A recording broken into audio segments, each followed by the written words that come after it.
Boa noite, meus irmãos. A graça do nosso Deus seja sempre abundante nas nossas vidas. Nós vamos continuar Apocalipse capítulo 2. Hoje nós vamos ver a terceira carta, o terceiro destinatário que o apóstolo João escreve, o livro do Apocalipse. E a carta à igreja em Pérgamo. Então, Apocalipse capítulo 2, versos de 12 a 17. Apocalipse 2, de 12 a 17.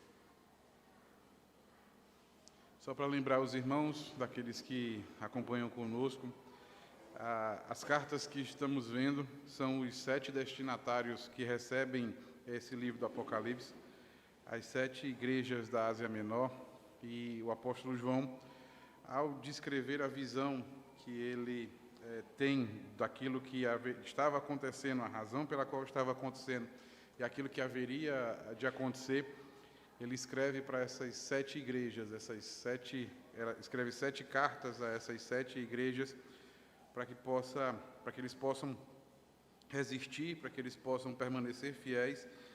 E ele mostra, no final de tudo, mostra o livro inteiro para demonstrar que valia a pena continuar permanecendo fiel.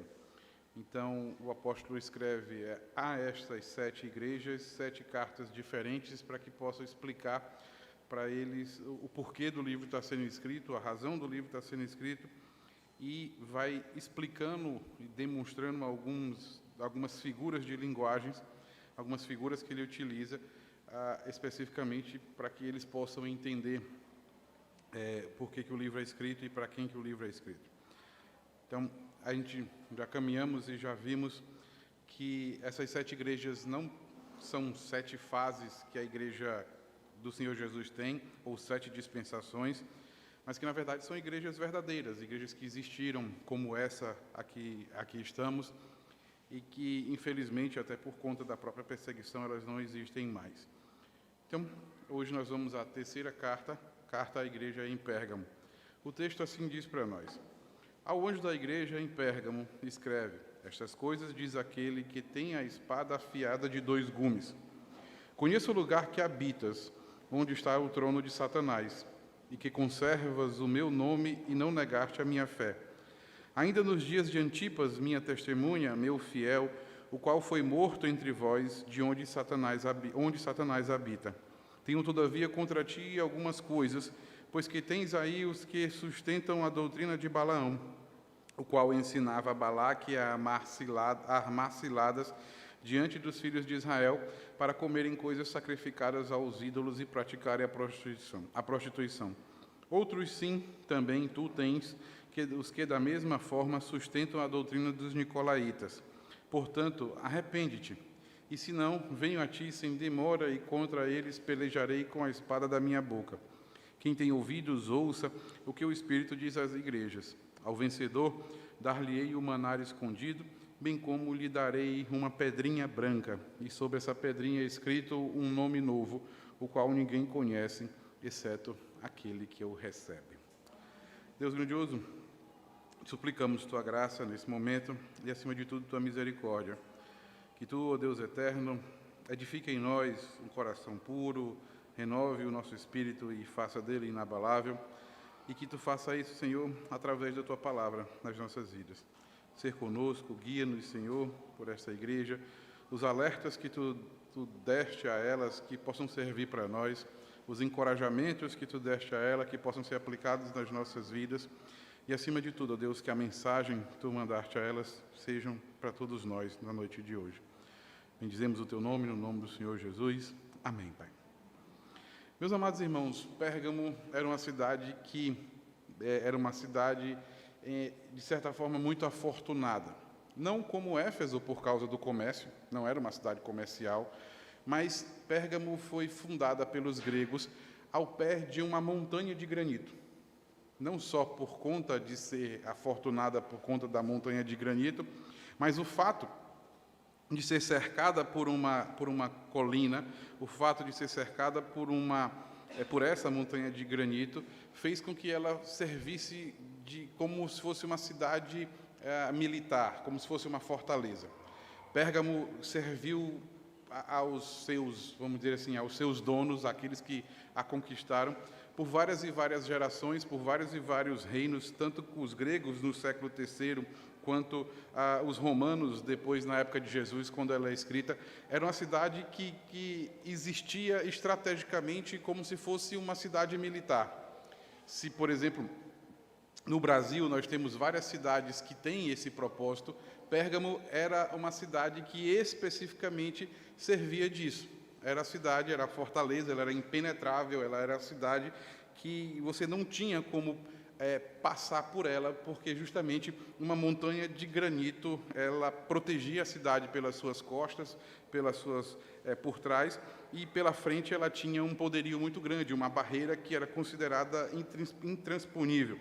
O problema é que, por conta das guerras, Pérgamo tem o seu ápice, mas, ao mesmo tempo, tem a sua destruição. Quando os gregos perdem as batalhas para os romanos, Pérgamo simplesmente passa a ser uma cidade abandonada. Ela passa a ser uma cidade que ninguém ligava. Era uma cidade militar, era uma cidade que tinha o seu poderio, mas depois passa a ser simplesmente uma cidade fantasma. Até que um romano, chamado Eumenes II, vai tomar conta de Pérgamo. E ele tem uma sacada tão perfeita, mas tão perfeita, que Eumenes cria uma biblioteca em Pérgamo. Ora, todos nós sabemos, e uma das 7 maravilhas do mundo, se em Éfeso tinha uma das 7 maravilhas do mundo, que era o templo da deusa Diana, existia naquele mundo uma outra maravilha do mundo, que era nada mais do que a biblioteca de Alexandria. Eumenes, o que Eumenes faz? Eumenes chega, Alexandria ficava no norte da África, ele diz, vou criar uma biblioteca que rivalize com Alexandria. E ele cria uma biblioteca de 200 mil volumes. Ora, uma biblioteca de 200 mil volumes hoje é algo extremamente grandioso. Imagine naquela época uma biblioteca com 200 mil volumes. Só que qual é o grande problema? É que naquela época se escrevia com papiros. Papiros eram feitos para regiões desérticas. E o que Eumenes ele cria? Ele cria um novo tipo de papel. E aí, por conta desse novo tipo de papel ter sido criado na cidade de Pérgamo, passa-se a existir aquilo que conhecemos por pergaminho. O pergaminho foi criado por Eumenes II, e passa, então, a ter um esplendor, a criar novamente o esplendor na cidade de Pérgamo por conta disso. Ele não só cria o pergaminho, não só cria a biblioteca, mas ele compra o passe, e aí, se a globalização das empresas de comprarem o passe uns dos outros é muito normal hoje, mas naquela época ele compra o bibliotecário da biblioteca de Alexandria e leva para a cidade de Pérgamo. E aí passa-se, então, a ter uma nova ascensão à cidade. E aí ele passa a criar várias artes ou vários locais arquitetônicos para que a cidade pudesse se tornar atraente. Mas a gente já viu, nas duas outras cidades, já que se encontra no mesmo contexto, na mesma região, a gente já viu que não só funcionava a parte militar, não só funcionava a parte comercial, mas, acima de tudo, havia a parte religiosa. Eu costumo sempre fazer a ligação de que a Grécia Antiga, essas cidades da Ásia Menor, todas as vezes que nós caminhamos pelo livro do Apocalipse, eu costumo sempre entender que essas cidades são como as cidades do Nordeste. Se vocês visitarem, quanto mais antiga a cidade do Nordeste, por exemplo, como a nossa, São Luís, você, por exemplo, ao caminhar a pequenos passos pelo centro de São Luís, e você vai começar a perceber que existem igrejas ao lado de igrejas perto uma das outras, e cada um dedicado a um determinado santo, a uma determinada entidade. E todas as vezes criava-se, por exemplo, se você vai para a Praça João Lisboa, você tem lá a igreja da Nossa Senhora do Carmo, que era a igreja onde funcionava o primeiro liceu e onde os maristas, que eram responsáveis pela educação, tomavam conta. Só que as pessoas estudavam lá, os ricos estudavam lá, mas Como é que funcionava os outros, aqueles que eram os trabalhadores, os escravos? Aí você desce a Rua do Egito, você vai encontrar a igreja de Nossa Senhora dos Pretos, e literalmente é esse o nome, Igreja de Nossa Senhora dos Pretos, aonde os escravos funcionavam, os escravos ficavam. Se você caminhar um pouquinho mais para frente, você vai ver a Igreja da Sé, onde a alta aristocracia da cidade ficava. Os escravos deles iam para onde? Para a Igreja do Desterro. Então, você percebe muito claramente que quando você vai em todas as cidades do Nordeste, ela pode ser miúda, pode ser pequena, ou pode ser uma cidade grande, você vê igrejas ao redor de igrejas, por conta da religiosidade do qual foi fundada essas cidades. A mesma coisa acontece na Grécia. Vimos que em Éfeso e Esmirna haviam templos aos deuses. Só que quando chega em Pérgamo, até por conta da razão pela qual Eumênides II tentou recriar a cidade, tentou fazer da cidade o seu esplendor, até para rivalizar com Éfeso, que era a grande e a maior cidade da época, por conta do templo da deusa Diana, ou no caso da deusa Afrodite, ele então cria não só um templo para Zeus, porque em Esmirna também tinha um templo para Zeus, mas ele faz um trono para Zeus. Ele não só cria um templo, mas ele faz um baita de um trono. E esse trono era feito justamente no pé do monte. O trono era tão grande, aonde Zeus ficava sentado, e embaixo dele, serpentes ficavam saindo dos seus pés, ficavam entrelaçando entre seus pés. Por conta de quê? Porque quanto mais você vai distanciando do porto de Éfeso e você vai entrando para dentro da região da Ásia Menor, você passa-se a ter um novo Deus que é adorado. E esse Deus é muito conhecido nosso. Esse Deus, ele se encontra, muitas das vezes, em várias e várias roupas nossas, e aqueles que estudam na área da saúde, eles conhecem esse Deus de uma forma, vamos dizer assim, mais conhecida. Havia a adoração nessa região, quanto mais para dentro você vai encontrar isso, e aí a gente vai ver que tem uma igreja que lida muito com isso, mais lá na frente, mas existe um Deus chamado de Asclépio, que é aquela serpente que fica no cálice daqueles que são da área da saúde. Os da medicina é um, os da farmácia são dois, e assim você vê todos os símbolos da área da saúde constam até hoje esse Deus. No caso de Eumênides, além dele criar esse templo, esse trono para Zeus, havia também essa adoração ao deus Asclépio. Só que qual era o problema? É que ele acrescentou nesse Deus a palavra Salvador. Quando você ia até Zeus, havia aqueles que adoravam a Deus, havia um templo dedicado chamado Zeus Soter, que significa Zeus Salvador. Quando você ia ao templo Asclépio, você encontrava Asclépio Soter, Asclépio Salvador. E aí isso entra em choque com o cristianismo, porque para nós cristãos só existe um Salvador. Só existe uma pessoa que é capaz de salvar o homem da ira vindoura de Deus. Só existe uma pessoa que é capaz de nos libertar da morte eterna. Só existe uma pessoa capaz de não fazer com que encaremos o dia do juízo, que é Jesus Cristo, o Salvador. E isso entra em choque, isso passa a entrar em choque, porque não só cria-se a grande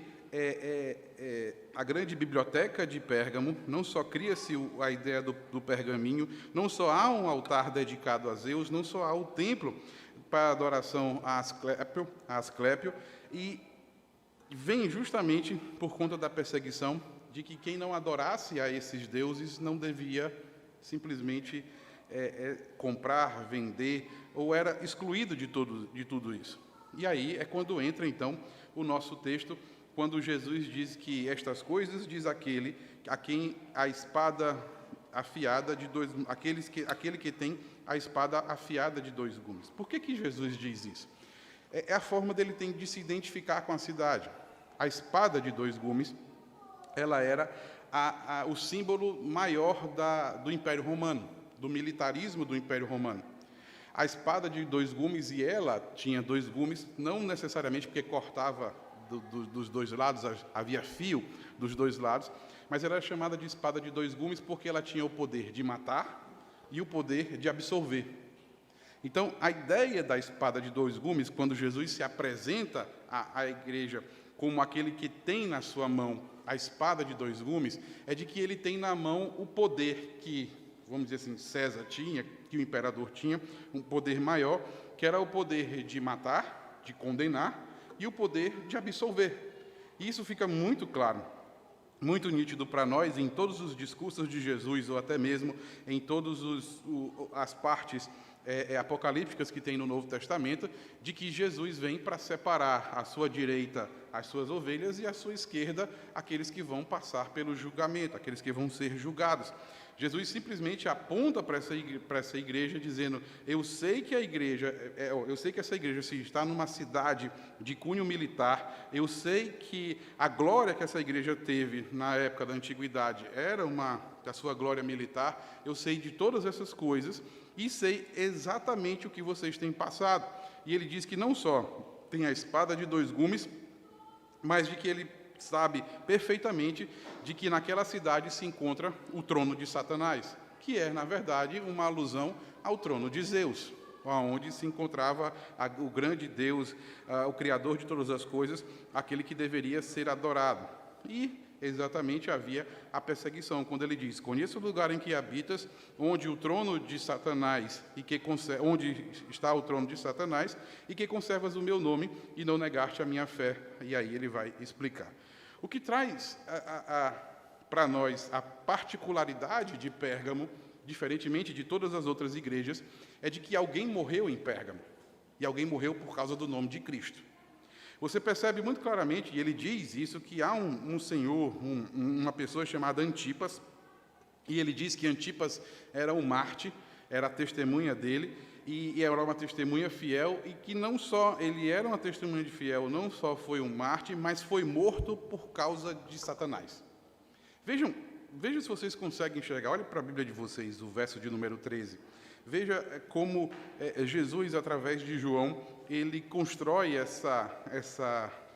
vamos dizer assim, esse afago que ele dá às pessoas da igreja de Pérgamo. Ele diz, a primeira coisa que ele diz é que naquela cidade havia o trono de Satanás, nós já explicamos qual é o trono de Satanás, mas não só isso, ele diz bem no final do verso 13 que Satanás habitava lá. Vejam a grandiosidade da coisa, vejam o poderio, vamos dizer assim, diabólico da idolatria, vamos pensar assim. Ele chega e diz que essa pessoa foi morta porque foi fiel ao nome de Cristo, porque foi dizer, provavelmente por dizer que nem Zeus, nem Escalápio eram salvadores, eles não eram salvadores, eles sequer existiam, eram frutos da imaginação do próprio ser humano, mas afirmava muito categoricamente de que o Salvador era Jesus Cristo. E não só isso, havia também, e a gente já viu nas 2 outras igrejas, que havia o culto ao imperador, por conta de que o imperador era o representante de Deus na terra, era o Deus de Deus, vamos dizer assim. E também os cristãos não se curvavam a ele, porque todo o senhorio era dado única e exclusivamente a Jesus Cristo. Eles queriam que o imperador fosse chamado de Senhor, e a igreja só chamava a Jesus de Senhor. Por isso, ele foi morto. Então, o que nós temos diante de nós é de que havia um caso explícito, específico, de alguém, um irmão nosso chamado Antipas, que foi morto brutalmente, e isso fica claro, porque é algo, quando ele chama de testemunha, foi um martírio. Isso fica muito claro de um irmão nosso que foi morto por conta de ir contra as hostes de Satanás, que seria o culto ao imperador, o culto ao deus Zeus e o culto a Escalápio. A ideia, meus amados irmãos, que surge para nós é de que simplesmente aquela cidade que tinha a 2ª maior biblioteca do mundo, aquela cidade que inventou uma nova tecnologia, que é o pergaminho, que vamos dizer assim, uma das razões pela qual a gente conhece, a gente tem notícias do que aconteceu, a história se perpetuou, foi justamente por causa da invenção do pergaminho. era uma cidade extremamente horrível, extremamente diabólica. O alerta de Jesus para nós, para aquela igreja e para nós, muito claramente, é de que aquela cidade ela estava totalmente corrompida. Aquela cidade se rendeu à idolatria de tal forma, aquela cidade se debruçou, se ajoelhou, se prostrou à idolatria de tal forma que simplesmente ela não se importava com as consequências de defender a idolatria. Parem para prestar atenção um pouco, que você vai começar a perceber que não só o contexto dessa cidade, ele não difere tanto da nossa, ou das nossas cidades, como também as consequências disso não se diferem tanto das consequências das nossas cidades. Vamos pensar um pouco. Se você parar para perceber, quanto mais idólatra é uma cidade, e eu não falo de idolatria só dentro do cristianismo, não estou falando de quanto mais o catolicismo reina dentro de uma cidade, não é isso. É de que quanto mais se adora ou se substitui Deus por qualquer outra coisa, quer seja religiosamente falando, pelo catolicismo romano, pelos santos do catolicismo romano, pelos cultos afros, pelas religiões de matriz africana, quer sejam pela a liquidez da modernidade, quer seja pelo culto ao próprio dinheiro, quer seja pelo culto ao próprio sexo, quer seja pelo culto ao próprio corpo, quer seja pelo qualquer outro Deus que se adore acima do Deus Criador dos céus e da terra, as consequências nada mais são do que a própria violência dentro da cidade.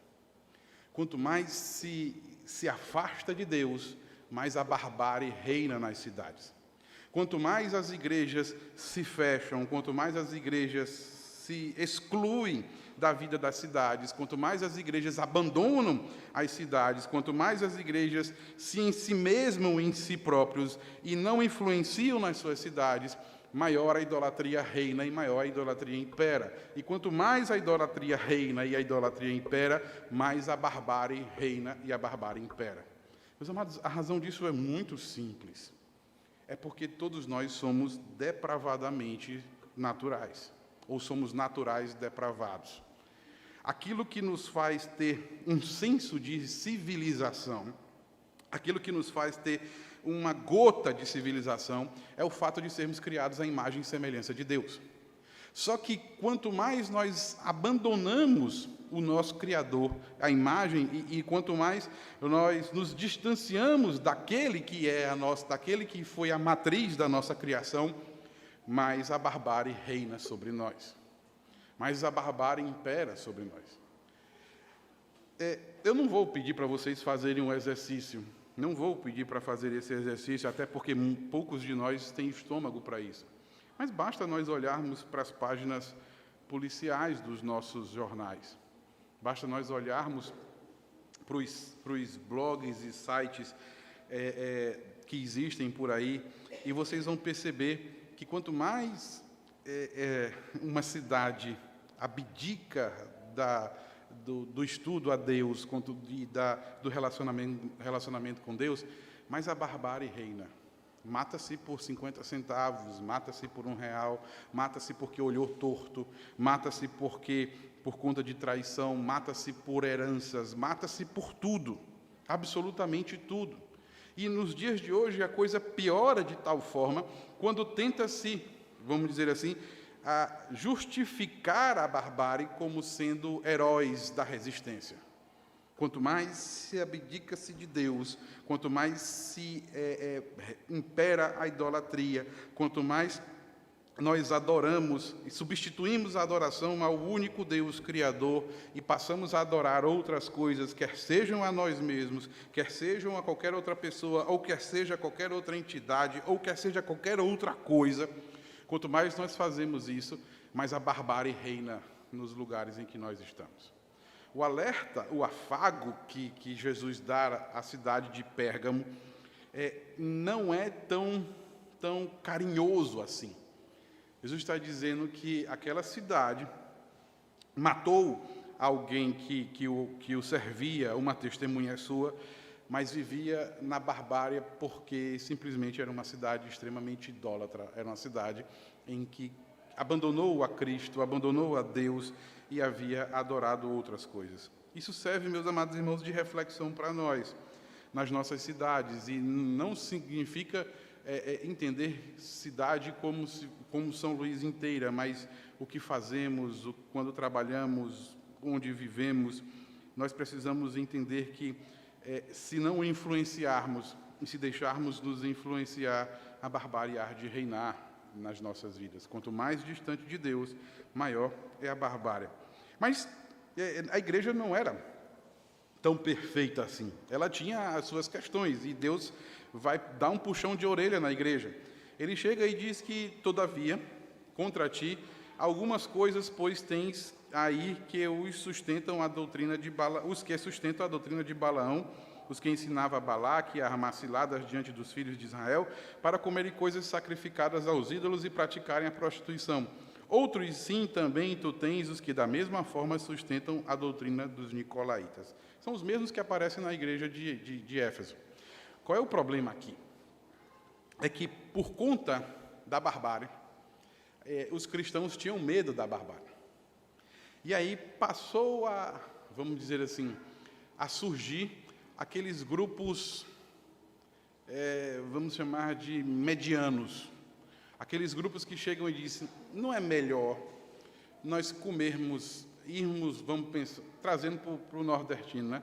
Não é melhor nós irmos à quermesse, comermos a comida de Santo Antônio, de São João, de São Paulo, de São Pedro, e ficar de paz com todo mundo, e depois a gente vem para a igreja, fica tudo lindo, bonito, maravilhoso, mas não é melhor a gente ter esse sincretismo?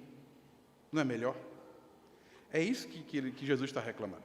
Os nicolaítas eram justamente isso, só naquela época era pior, porque havia, e Paulo diz muito isso aos coríntios, haviam as prostitutas culticas, que eram mulheres que eram criadas, elas eram nascidas, eram dedicadas aos templos, e elas serviam especificamente para, na hora do ápice do sacrifício, ter a relação. Elas serviam para isso, por isso é que Paulo as chama de prostitutas. Elas ganhavam para isso. Não só haviam essas mulheres, como haviam sacerdotisas que faziam isso. Ao invés de haverem pastores, haviam sacerdotisas, haviam mulheres que, no ato do auge da adoração aos deuses gregos, haviam a questão da relação sexual. E o que acontece? É de que há pessoas, que ele chama daqueles defensores da doutrina de Balaão, e usa a figura de Balaão, que é um profeta que está descrito lá em Números, capítulo 11, ele ensina a dizer que essas pessoas, elas não só criavam um sincretismo religioso para poder comer comidas sacrificadas a ídolos, como também achavam que dentro da própria igreja deveria ter o ápice do culto, haveriam as sacerdotisas e as mulheres que serviam para poder ter as relações sexuais. Trazendo em miúdos, meus amados irmãos, é a mesma coisa que acontece em Corinto. Se você ler 1 Coríntios, você vai perceber muito claramente que Paulo chega lá em 1 Coríntios, capítulo 3, do verso 16 em diante, ele diz, porventura, o templo do Espírito de Deus será uma só carne com meretrizes? Ele está falando justamente isso. É a mesma coisa que acontece em Pérgamo, é a mesma coisa que acontece em Corinto. E é a mesma coisa que acontece em muitas igrejas nossas. Aquela velha prática de que se fizermos um sincretismo religioso, se aceitarmos determinadas coisas,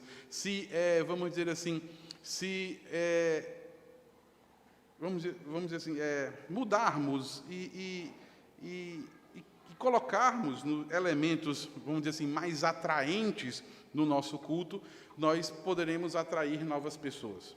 Naquela época, especificamente de Pérgamo, era para evitar a perseguição. Nos dias de hoje, esses elementos eles são inseridos muito claramente para atrair pessoas. É muito claro, e a gente vê a ideia de autoajuda, a ideia de palavras de efeitos, vamos dizer assim, paredes pretas, luzes de neon, shows nos cultos, aonde traz-se a ideia de que para atrair novas pessoas, nós precisamos dar afago a essas pessoas.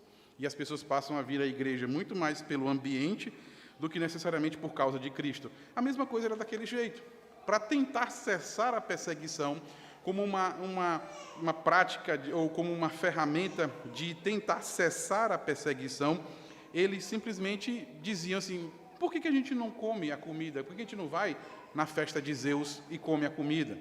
Por que a gente não coloca aqui no final, a gente traz as mulheres e coloca aqui no final, para a gente fazer como os outros fazem? Só que, em vez de fazer para Deus e para Escalabra, a gente faz para Jesus.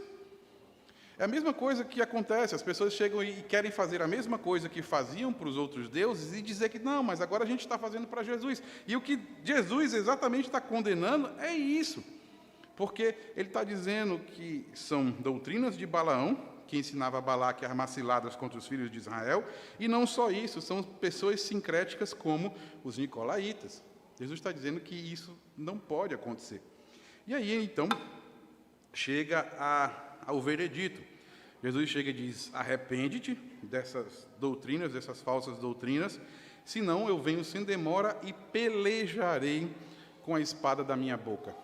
Aqui Jesus faz justamente a ideia que ele coloca do imperador romano, daquele que tem o poder da espada romana de salvar e de condenar, e ele chega e diz que a espada da boca dele, a palavra dele, a condenação dele, ou a absolvição dele, ele vai vir e vai pelejar contra estes nicolaítas e estes da doutrina de Balaão. O que chama a atenção para nós, meus amados, no meio de tudo isso é o verso 17. Eu queria que você olhasse para o verso 17. Tem coisa muito linda, muito boa e maravilhosa no verso 17. Porque todos os últimos versos da igreja, eles são prêmios. São prêmios que Jesus dá às igrejas. Se você olhar, por exemplo, para o verso 7, ele vai dizer que o prêmio é a árvore da vida. Se você olhar para o verso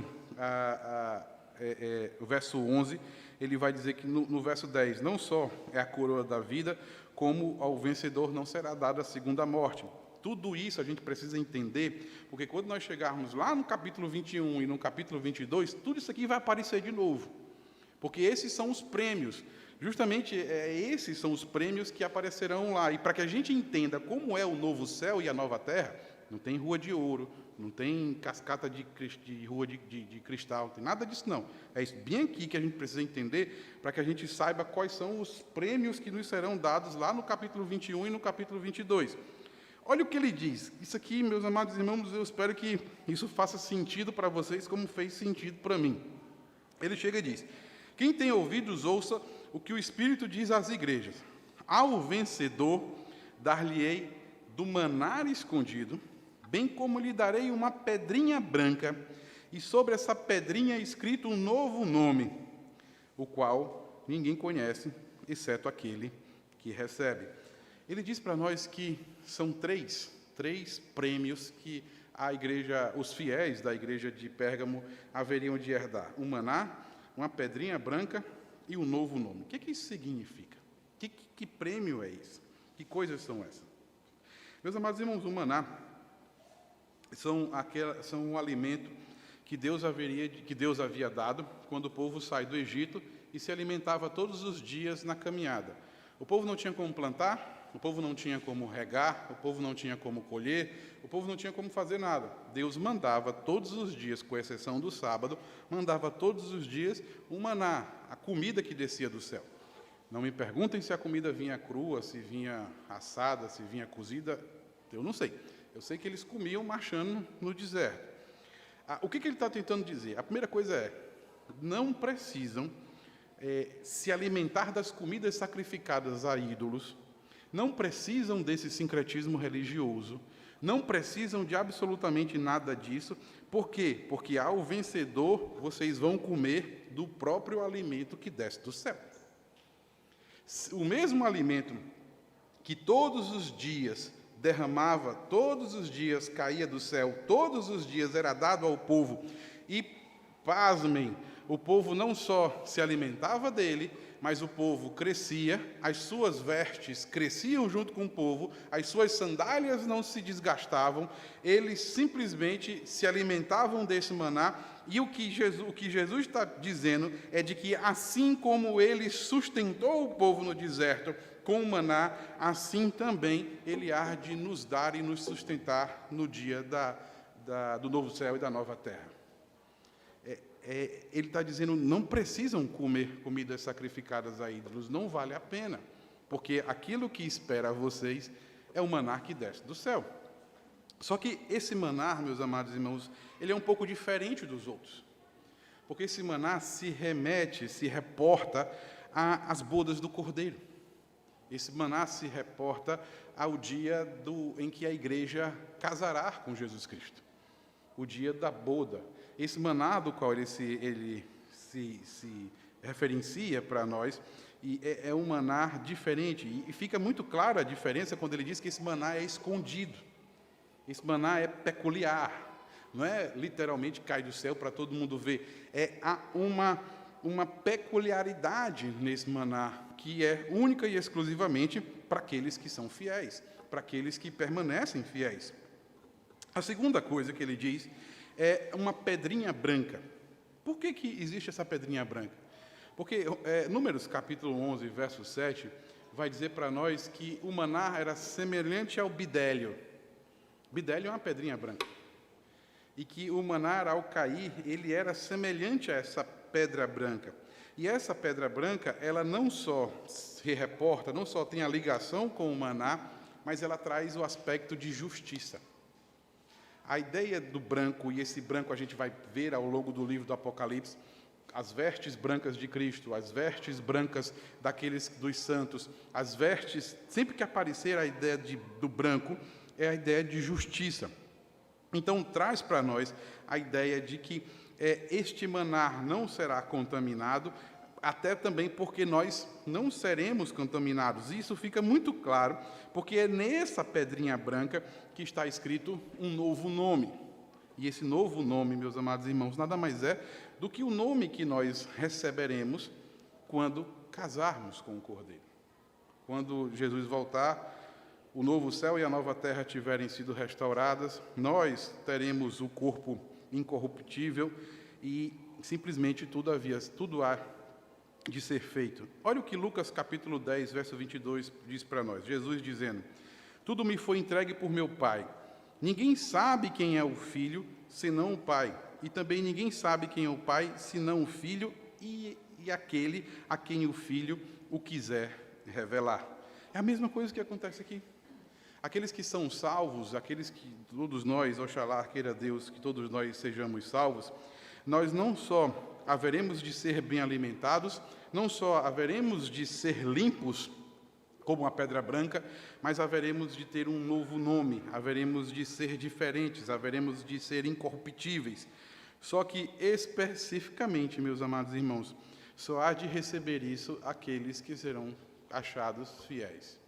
Aos mesmos que herdarão a coroa da vida, aos mesmos que herdarão a árvore da vida, aos mesmos que não sofrerão a segunda morte, esse será o prêmio que Deus há de dar a nós, que é justamente o maná escondido, a pedra branca que nos traz a justiça, seremos limpos de coração, e aí teremos uma nova sorte, uma nova vida, um novo nome.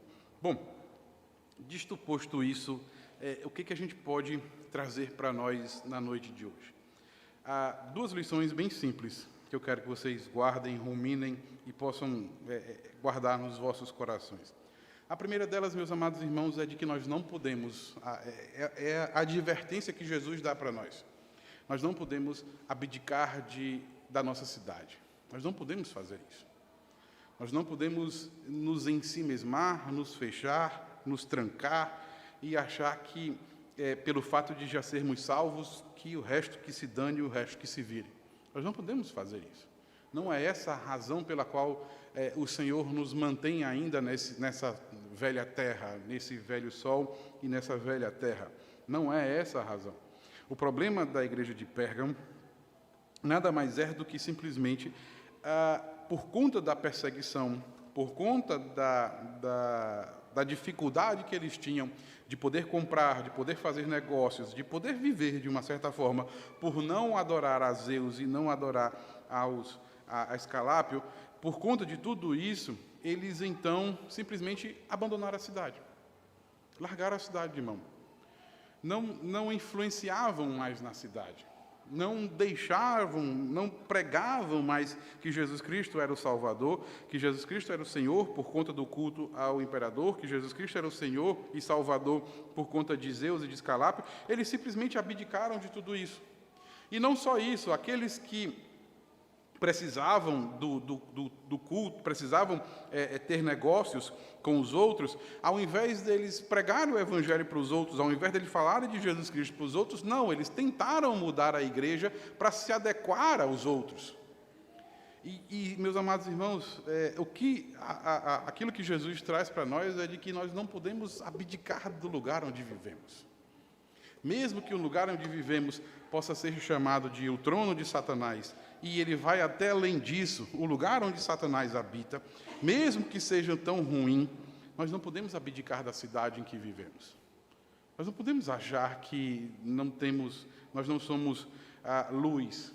Ou como Jesus diz no seu Sermão do Monte, que não se pode edificar uma cidade sobre um monte sem que se enxergue, sem que se ilumine, nem se pode guardar o velador, ou a lamparina debaixo da pia, não tem como fazer isso. É a mesma coisa que Jesus está dizendo aqui. Nós não podemos abdicar de iluminar a cidade.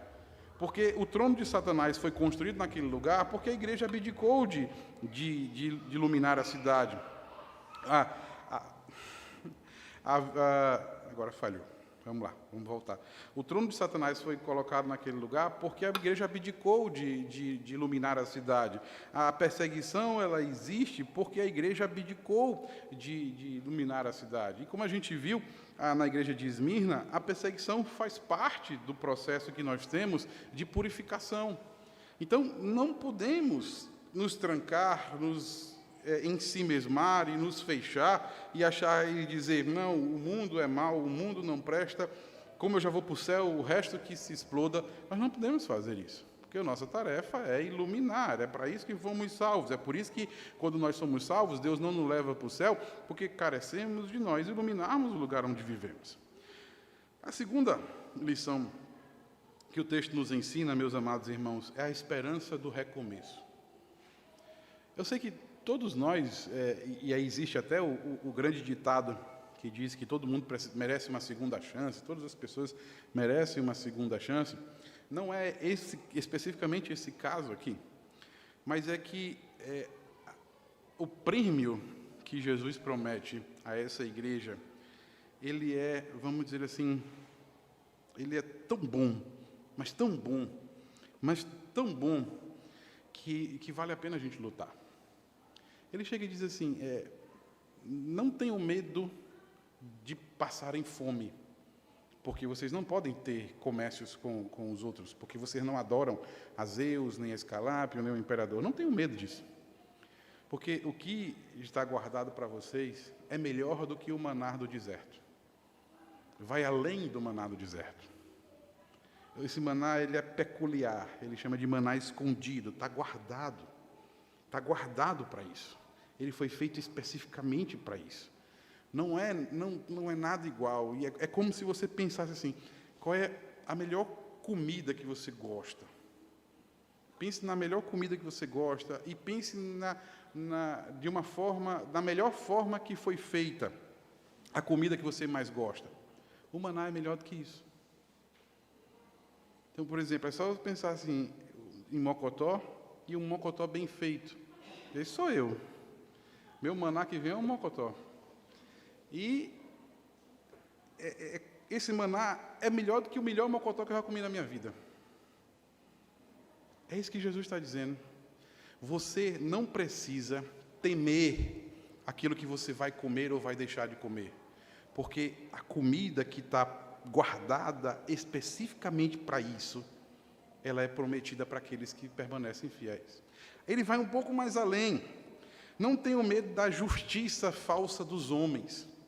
Não tenham medo da espada de dois gumes de Roma, aquela que pode lhe salvar, lhe pode lhe dizer que você é limpo, lhe inocentar, ou aquela que pode lhe acusar. Não tenham medo, não tenham medo disso, porque junto com esse maná vem uma pedra branca, que simboliza a justiça de Deus, que simboliza que não há mais pecado, não há mais impureza, não há mais nada disso, absolutamente nada disso. E ele vai um pouco mais além, é de que você não só terá a melhor comida, não só terá a melhor justiça, como também você vai ter uma nova vida, porque vai lhe ser dado um novo nome, uma nova sorte. Não me perguntem, meus amados, na saída, porque eu não sei responder se meu nome vai ser Davi, ou vai mudar de nome, ou vai ser Antipas, ou vai ser qualquer outra. Eu não sei, não é nesse sentido aqui que ele está tentando dizer. Mas é a ideia de um novo, e me permitam a redundância, de um novo recomeço. Por mais que possa ser difícil, e que esses seguidores que habitam no trono de Satanás possam nos impedir de fazer as coisas, aquilo que tem reservado para nós é melhor do que todas essas coisas. Permaneçamos fiéis, meus amados irmãos, e que o Senhor nos faça vencedor, porque aos vencedores o prêmio é o melhor que tem. Que Deus nos abençoe e nos guarde.